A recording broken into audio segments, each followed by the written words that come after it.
Creepers, where'd you get those peepers? Jeepers, creepers, where'd you get those eyes?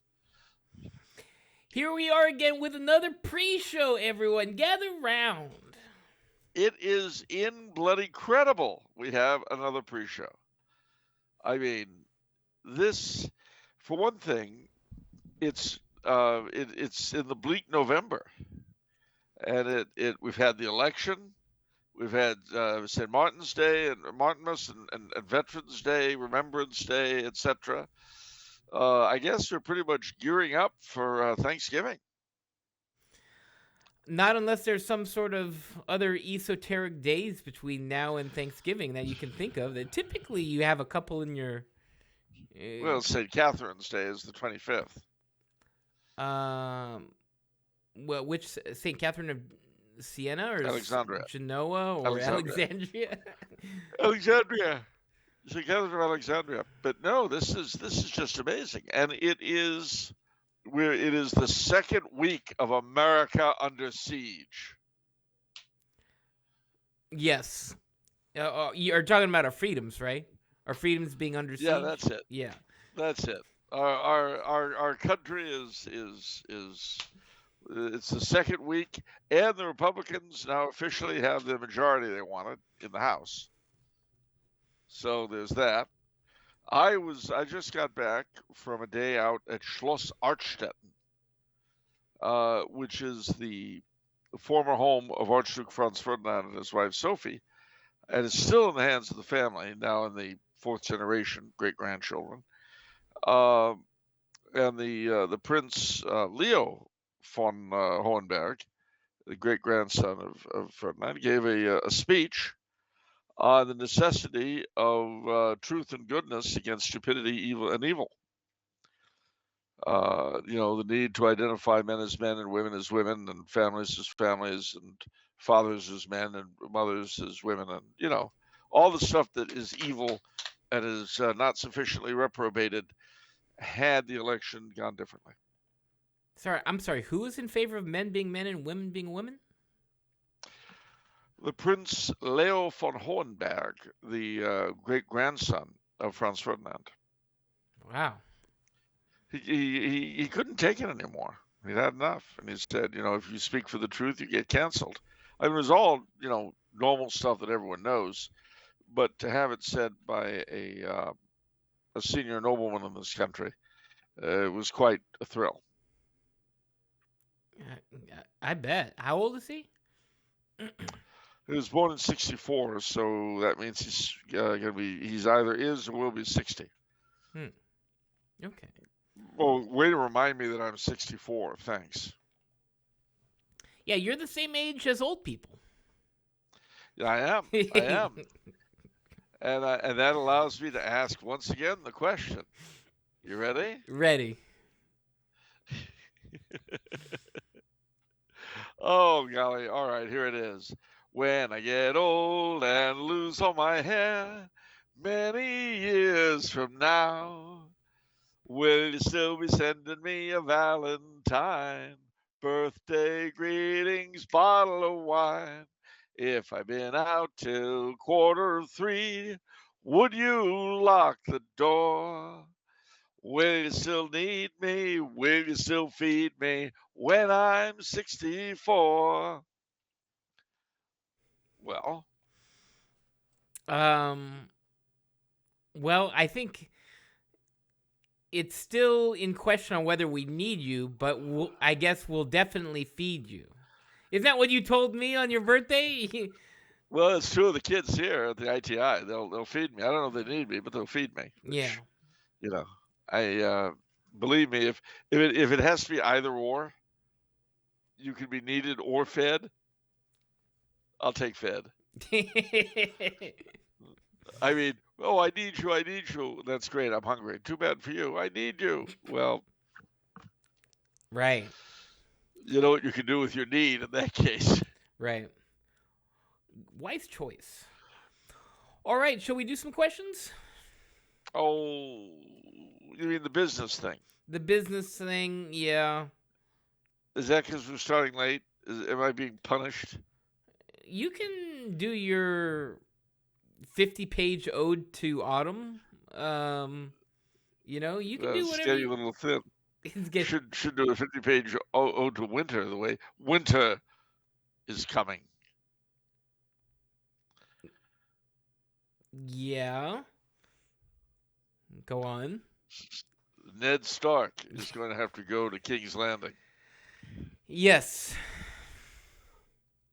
Well, the last time winter came, the Lord of the Dead tried to swarm over the wall. That has a tendency of happening, yes. All right, let's do some questions. What are your thoughts on Wild Bill Donovan? Woof. Well, for those who don't know, he was the man who was tapped to found and run the OSS, the forerunner of the CIA. Uber Catholic. And he set the standard in a lot of ways for Catholics in federal service from that time until Vatican II. We were supposed to be, whether we went to the CIA or the FBI or anything like that, Catholics were the really tough, really straight arrow kind of guys. Obviously, we've gotten past all that now. Yeah. Okay. Uber Catholic in that sort of position. For some reason, it reminded me of that. I wish I could remember the name of the movie. I thought John Voight played a similar type of person. He was Uber Catholic, but he ended up being a traitor. I can't remember the name of the movie. Wizard of Oz? It was real life. It was a real life story, I thought. About the FBI guy. Yeah. I remember. I don't remember the movie. I remember the occurrence. He's still. I think he's dead. John Voight? Oh no, the person. No. Yeah. Yeah, the FBI man. Yeah. It turned out he had a Russian girlfriend who would, helped him with his issues. Oh, did I get it wrong? I'm sorry. It's not John Voight. I'm sorry. Somebody's probably screaming at me. Attacking you. It's Chris Cooper. It's Chris Cooper. So that was the movie where he was a traitor. Yeah. Didn't see it, but okay. I remember the actual occasion. Got you. Okay. What are your thoughts on John Harvey Kellogg, and who is he? I don't know. Warning, lacuna. All right, let's see. John Harvey Kellogg. John Harvey. He was a black performer. He did a song called Stagger Lee. No. Oh, no. What? No, John Harvey Kellogg. No. Okay, I know who this guy was. All right. Forget what I said. I do know who he is. Kellogg was Kellogg's Cornflakes man. He was a doctor. He came up with these odd miracle diets and cornflakes and a lot of other things he invented and then marketed very successfully. Some of which were like wacky stuff. Some of which were, like cornflakes, not horrible, not useless. But he knew how to promote, and he made a fortune out of it. He was very American. What's his face? Matthew Broderick, I think, did a film called The Road to Wellville, which was sort of a takeoff on Kellogg. So Kellogg's best you each morning.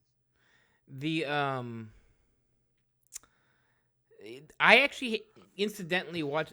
There's a really good documentary series called I think it's called The Food That Built America, and I ended up watching the one on Kellogg. Now, because it's actually a really interesting story. I highly recommend it. Because he was in schism with his brother, and his brother founded Post cereals. Now General Foods, I guess. But, those two, it's a huge rivalry. huge rivalry. I mean, there's sabotage because the factory process back in the day for cornflakes and stuff. Like I remember one of the brothers, he'd buy all the machinery that there was in order to sort of produce cornflakes. So it's like he had this monopoly on just production. It's just really interesting story. Um, Well, none of this though. We know what the best cereal was. um, uh, oh, I can't. Um, Product 19 or something. Wait, no. Yes, it was Product 19. That Yeah, was the best cereal. there you go. Although you like Sugar Puffs. You like Sugar. Sugar Puffs, didn't you? I don't know Or why you'd Captain say that. Crunch. Or Captain Captain Crunch. Crunch? Do you don't? How could you know my cereal preferences? You're just making stuff up. You're just naming random cereals. Um, I love Yeah, all so sorts of cereals. Yeah, Cocoa Puffs? Cocoa Puffs is fine. Cinnamon Toast Crunch is a great one. Um, Rice Krispies is good. There's a bunch of them. So let's go back to Mr. Total Lucky Charms. Oh, Lucky Charms. That's They're really good. magically delicious. They're magically delicious. That won me over. Yeah. The one Officer Clancy too. He was the voice of Lucky Charms. Let's go back to Kellogg. I'm going to read a paragraph from his bio on Wikipedia, and you can Sure. comment on it. Kellogg held I shall. liberal theological beliefs radically different from mainstream Nicene Christianity, and Yeah. emphasized what he saw as the importance of human reason over many aspects of traditional doctrinal authority. He Yeah, it strongly was basically go on. it was basically Unitarian. Interesting. Okay, it says becoming Seventh-day Adventists as their beliefs shifted towards Trinitarianism during the 1890s. Adventists were, quote, unable to accommodate the essentially liberal understanding of Christianity, end quote, exhibited by Kellogg, viewing his theology as pantheistic and unorthodox. Interesting. All right. They broke with the Seventh-day Adventists. I see. But they were also very much into diet. Not least because, the Seventh-day Adventists aren't supposed to eat pork because they follow the Jewish biblical things. But a lot of them just don't eat meat at all. And so they pioneered all sorts of weird meat substitutes. And you can see why Kellogg would have had an interest in that. I see. All right. And what are your thoughts on J. Edgar Hoover? He's dead. No, my Uncle Kitch, my dad's brother-in-law, my Aunt Florette's husband, was a G-man, FBI man. He knew him, and till the day he died, he denied all the rumors of Hoover being gay. I don't know if that's true or not. Just tell you what my uncle told me. It says, not true, not true. So, I don't know. That Hoover was an interesting fellow. I mean, there's the old saying, who watches the watchers? And Hoover definitely played politics with the information that he had. Supposedly, the mafia had blackmail on him. He had blackmail on the mafia, blackmail. It's a dirty business. I excuse me. I watched Clint Eastwood's movie on Hoover. I don't remember a lot of it. I remember sort of that Hoover got big putting down the anarchists. That was a big deal. Yeah. But you know what never really, maybe it was answered in the movie, and maybe I just missed it. But what was Hoover's ambitions or motivations? Is it simply power, or was he a patriot, or is it a mix of both? What's underneath all of that? I don't know. I would say possibly a mix of both. Because, he started out, again, it was the anarchists, then it was the bootleggers during Prohibition. Then it was the communists. He was head of the FBI for over 50 years. And I remember when Richard Nixon was elected president back in '69, and he declared that Hoover was going to be renewed as head of the FBI. There was a cartoon of him in the LA Times, and Nixon's dusting off and removing the cobwebs from Hoover, who's just sitting there.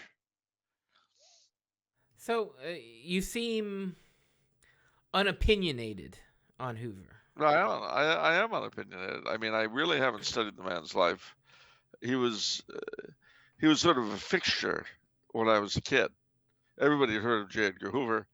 Everybody made jokes about him, but you know, I really don't have too much of an opinion. I guess I was expecting an opinion because I mean, part of the bureaucracy. It's like, did he open up Pandora's box in a sense for the FBI? Is it a force of good or evil, or both? Are you in favor of the FBI or not? Is it good? Yes and no. Okay, go on.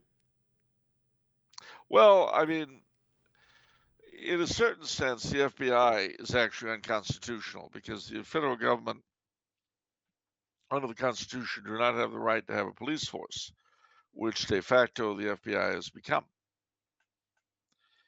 Law enforcement is supposed to be in the hands of the states, primarily, and the laws that the laws of enforcement the government, the Constitution puts under the feds, traditionally were headed by people like the Treasury Department and the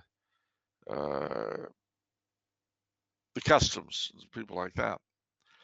But the FBI have evolved into a federal police, which, as I say, the only reason why we don't call them that and thus admit that it's unconstitutional is that we call them the Bureau of Investigation. Who took down Al Capone? So that's Elliot Ness. He was part of the Treasury Department? Yeah. Yeah. Okay. He was an untouchable. An untouchable. I love that movie, actually. Even though it's Kevin Costner. I'll make an exception. Yeah, he's a Prince of Dweebs. but he is. Kevin Costner, Prince of Dweebs. It's his title. All right. Were you going to say something? No, I'm just saying. Prince of Dweebs. Okay. What's wrong with that? Great. Do you have something against dweebs? As long as they leave me alone, I have no problems. Do you have something against Kevin Costner? I'm actually not opinionated on Kevin Costner. He's kind of in movies that I enjoy, but not because of him. Field of Dreams. Right. Like he's kind of like a placeholder person almost in a leading role. Like there's not a lot there. He's just kind of he's got a strong personality. Is it strong? I mean, he's just sort of this stoic, quiet type. I mean, Dances with Wolves, Waterworld. No. Kevin Costner is a strong. Basically, he's like Sean Connery. Okay, now you're messing with me. You're totally messing with me. He is not like Sean Connery at all. Well, look, he's got the charisma. I mean, isn't your first thought when you think of that guy? Don't you think of charisma first? For Sean Connery, yes. For Kevin Costner, no. Kevin Costner. No, I don't. All right, how about? All right, we'll try several words and see if you can relate them to Kevin Costner. Chick magnet. I mean, I guess he is. I don't know. No. Okay. No. He-Man. That's Arnold Schwarzenegger. No. Machismo. Machismo. That's more like.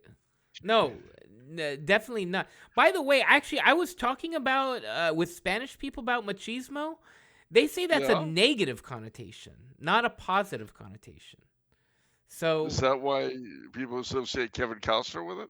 Oh, okay. I thought you're throwing positive things my way. I am. Okay. Can you imagine Kevin Costner as the Marlboro Man? I actually could. He kind of plays that in Yellowstone, no? No, I haven't seen it, but it's just sort of the image. Marlboro Man? no, I think all kidding aside, really, he's the Prince of Dweebs. He's got no personality. He's a stick figure. Okay. We can agree on that. Danny DeVito has more personality than Kevin Costner and more Well, charm. well, I feel like that's not saying much. Danny DeVito is very personable. I mean, he's a great actor. Very enjoyable. Yeah. Taxi, he's Okay. Imagine, oh gosh, what is the name? Meryl Streep in any Kevin Costner role. What? No, I don't want to do that. Why would I do such a perverse exercise? What the hell's the matter with you? Why did you do? Why did you do that? I was bored. I don't know. What? It seemed like the thing to do at the time. It seemed like a good idea.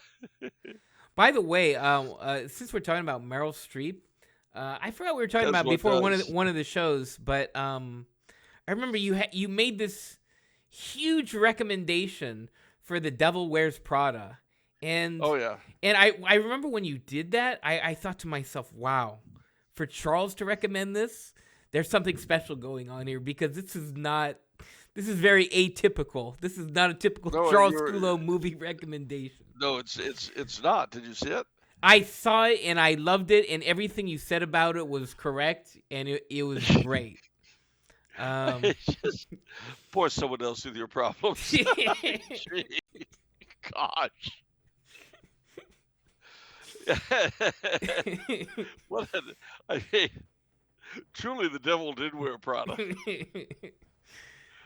Man, she was awful in that picture. Yeah, I mean, she was great as an actress, but the character was so awful. I could tell she had so much fun doing that. Oh yeah. I mean, she's way over the top. You know.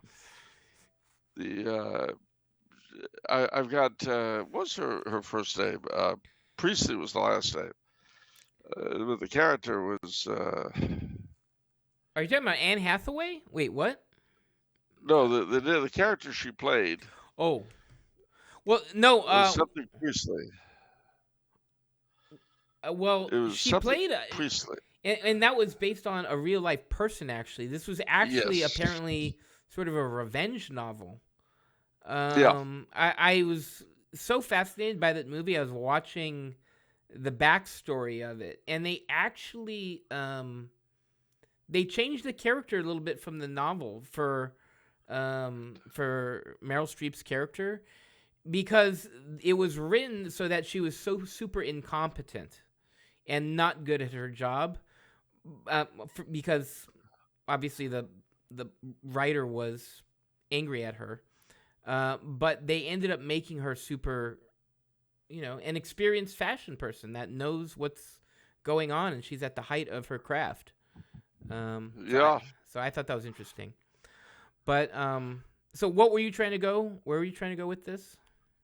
Well, no, Miranda Priestley. That's it. Oh, The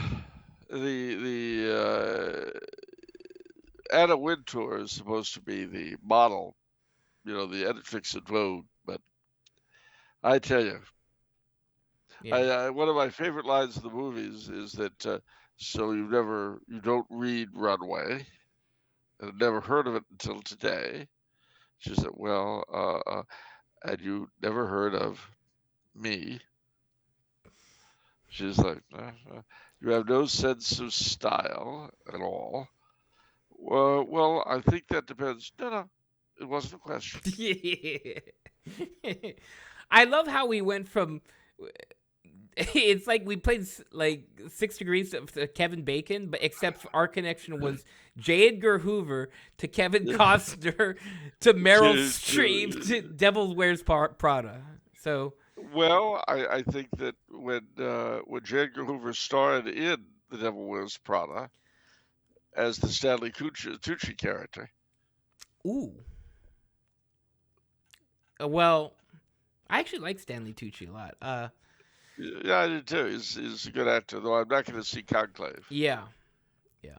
I ain't doing it. Yeah. All right, let's get serious for a Oh, couple okay. questions. We got a couple questions from Von Day Radio, and he's a serious person with serious questions. Oh gosh. So he says, actually, this isn't the most serious of questions he's sent our way, but he says, "Dear Charles, do you have any recommendations for films set in the Austro-Hungarian Empire?" Oh yeah, a couple. The Prestige Oh, I love that is one. I didn't know that was in. Oh, yeah. no, you're thinking of The Illusionist. Yes. No. Yes. No. Yes. No. Because the Illusionist is absolutely 100%. That's even the royalty. That's literally the Yeah. Austrian royal The family. Illusionist. But then yes. But then what is The the Prestige is Prestige? Michael Caine. That's Christopher Nolan film. Christian Bale and Hugh Oh, Jackman. you're right. It's the Illusionist. But you know what it is? Set in London in the 1800s, two rival magicians. Yeah. And you know what? I saw them around the same time. Everybody, I think, puts them side by side because they came out around the same time. And Yeah. they're very 2006. similar. And they're very similar in a certain sense in terms of being a drama. I love Yeah. Illusionist. I do love the Illusionist. So it's the Illusionist, and then the Illusionist, and then in terms of set during the Empire.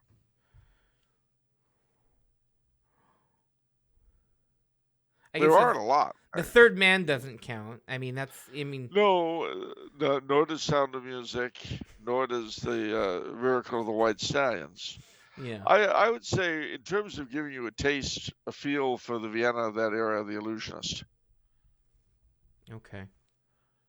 would probably be the best. How do you feel about the portrayal of the royalty? I mean, obviously the what is it, the prince? The prince in that movie? Yeah. How do you feel about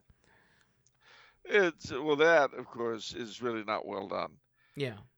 It's supposed to be a takeoff on Franz Ferdinand, and he was nothing like that. Yeah. Yeah. Oh, but speaking of Franz Ferdinand, I've my next piece for the European Conservative, I'm using as an opening a line from Franz Ferdinand. This was at the end of his trip to the United States in 1893. Quote, "The descendants of those Europe sent to the West who have led the broad stream of emigration are now foreign to us, even though flesh of our flesh, blood of our blood. It is not the big water that separates the citizens of the Union from us, but the nature of the country has produced the difference. She has assimilated her conquerors, equipped them with all the advantages and disadvantages that are her own. Its quality of greatness is also part of the characteristic of the inhabitants of the United States and is undeniable, but is, however, not rarely transformed into the bizarre, the grotesque, even the repugnant." Archduke Franz Ferdinand, New York, 7 October 1893. Hmm. I think he really caught us, Yeah. the bizarre, the grotesque, and the repugnant. But juxtaposed with greatness. Naturally. All right. One more question for the pre-show, again from Von Day. He says, Let's do it to it. Let's have it. Let's do it. Come on. Hey, come on. Let's move. "Dear Charles, come on. what was the quote from the interwar period that went something like, quote, 4 institutions will preserve Europe from Bolshevism: the Vatican, the British House of Lords, the German General Staff, and Académie Française." Yes, that came. That I first heard that from. That's pretty much what I know. From I think it was a book by Eric von Kuhn, the Dean, and he was quoting somebody, quoting a novelist, but I don't remember who. And so I don't remember the origins of the thing, to be honest with you. I think it was somebody like Joseph Roth or Georges Bernanos or somebody. But it was a something of a cliche in the interwar period. So now let's look at where they are. We've got the Holy See with all roads leading to God, and the new gay papal preacher, and all that. So that's and then of course the deal with the Chinese communists and the Mayan right. So we got that. I'm The sorry. Wait, House. could you just stop? Just What? for some reason, all roads leading to God. Where did you pick that up? Is that original? Yeah, no, it's not. It's from La Papa himself. He said that in Singapore. Okay, So when you could just yap, it's fine. gotcha. And let's see. So the German General Staff, of course, went on vacation after 1945. I'm not quite sure why. The House of Lords is going to have the last hereditary element expunged from it in the spring, according to Sir Keir Stormtrooper. So I'm afraid all of Europe depends upon the Académie Française. They still have their nifty green uniforms, though, so maybe they'll be able to do something for us. Are there significant? For some reason, I'm skeptical that they're a significant force. Can you tell us about their situation? No, yeah, the Académie Française are the protectors of the French language. They're usually a pretty conservative group, and they have a nifty green uniform with a sword, and they cock that. And that's it. That's what they're reduced to. No, no, they're responsible for keeping the French language pure of, Anglicisms. How do you do that? Well, you don't say le weekend, say le fin de semaine. Uh, that seems such a strange role, an enforcement of language. Well, in countries that have pride in their language, it makes perfect sense. Most countries have academies like that. But I mean, We're rare that we don't. how do you enforce language? Though the only Oh, on publishers and government and academia. I mean, it's like having to use the Chicago Style book in the United States. Everybody uses it, and if you don't, you'll be punished. is that true? It is true. If you weren't a publisher but wrote for other publishers and were at their beck and call, you would know it to be true. Not that we're bitter. What happens if you publish a book and and you don't abide by what these people are enforcing? You'll be sent to a camp.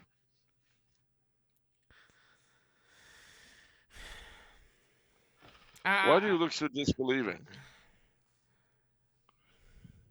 I'm really struggling to parse fact from fiction here in this one. What? You think I'm pushing a line, a bull? I mean, basically, I'm walking away from this still having no idea about Académie Française in terms of whether or not they actually enforce. They do. But as I say, they enforce the rules through government, media, and academia. And to be elected to the Académie Française, you've got to be an extremely good writer. Nobody. It's not an easy thing to get into. And you get the nifty green uniform. Did I mention the nifty green uniform? You get that. Yes, you're really. What's your favorite color, Charles? My favorite color? Yeah, Red I would or not have. blue. Okay. Okay. Where did that come from? I just don't know your Where did favorite that color. come I mean, from? well, because you're talking about green. Like, oh wow, it's green. I love green. I have many favorite colors. I'm like Saruman. Saruman had many favorite colors. Yeah, that's why I called him Saruman the Many Colored. He got upset when they called him Saruman the White. Are you, Mind you, it was after he succumbed to Sauron, so probably he wasn't the best guy. he got upset over being called Saruman the White? I don't remember that at all. Yeah, Gandalf says, something about Saruman the White. It says, "I am no longer Saruman the White, Gandalf the Grey." This is when he returns to Orthanc after having his experience at the Balrog. Well, what was he wearing? Was he wearing a white robe or a many-colored robe? It looked white initially, but then it became obvious that it was shifting every time he turned. Huh. Okay. All right. Any final things before we move on to the full episode, Charles? Yeah, it's cold. It's cold in Europe in November. You like the cold? I do. But I'm going to turn the heater on momentarily. Okay. Well, And I like being able to turn the heater on. See, in LA, you wouldn't do that. You'd just be relieved that the weather was down to 75 degrees. that's ridiculous, Charles. It's actually freezing over here. It's like 60. Oh, poor baby. What's so woo? You want to know what it is right now outside? What? 31 degrees. Seriously? Yes, it's been freezing. Ooh, so titty, so titty. Cold outside. Baby, it's cold outside. You're not going to be allowed to sing this year. Baby, it's cold outside. I really must go. Woo! The weenies have gotten to it. To the song, yes. Yeah. Yeah. Well, they say it portrays date rape. Okay. I'm just telling you.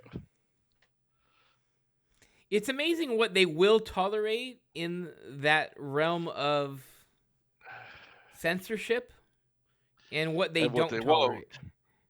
Isn't that unbelievable? That's unbelievable to me. It is. They really are slimy creatures. Oh, well. Anyway, kids, you hold on. We're going to reconvene momentarily. And when we do, you're going to be there with all of your, shall we say, lesser paying peers.